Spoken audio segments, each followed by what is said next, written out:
Are you ready? I ended up homeless. I ended up out on the street with no money and nothing to my name. My intention was just to make enough money to be able to take care of my mother. That's all I wanted to do. That was my goal. I had written my first play. It was called I Know I've Been Changed.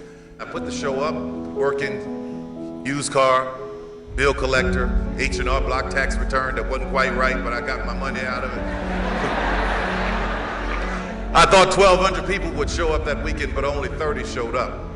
My car payment, rent, everything was tied up in it. But I knew that that is what I was supposed to be doing. I knew that I was on a good foundation. When I was growing up, my father was a carpenter. He would take me to work with him. And in the summertime, it was really hot, and I'd be out there with him, and he'd be building these houses. And the part that I hated most about this was when we had to put in the foundation. It was painstaking, digging these holes. Then you had to tie the steel, and after all that work was done, you just poured concrete over it. And here's the thing, nobody ever saw it. All that work was done, and nobody ever saw it. No one ever cared about the foundation. The only time you hear someone talk about the foundation is when a house is falling apart. But when the foundation is done right, nobody mentions it. And when it's done right, it can carry the weight of anything that it was designed to hold. What you were building had to be strong enough to support the weight of whatever you could dream. And if you're like me, you are a huge dreamer. You had to have a foundation that is big enough and strong enough and bold enough to hold all of your dreams and handle them coming true. I need to warn you, it takes a while to build a dream. When you get out there in the world, I want you to remember something.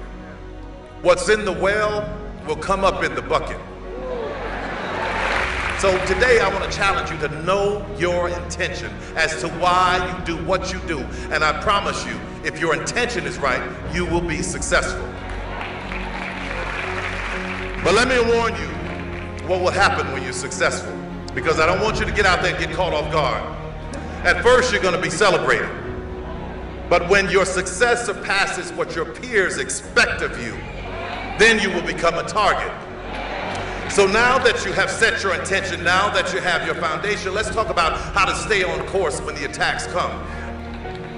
As an artist, this is the art that I want to paint. Just as I will never do it, don't you ever change one brushstroke on your canvas because somebody doesn't like what you paint. You have the foundation. Know your intention. Know that it's not going to be easy, but just keep yourself on track. Know the value of what is already down in your well.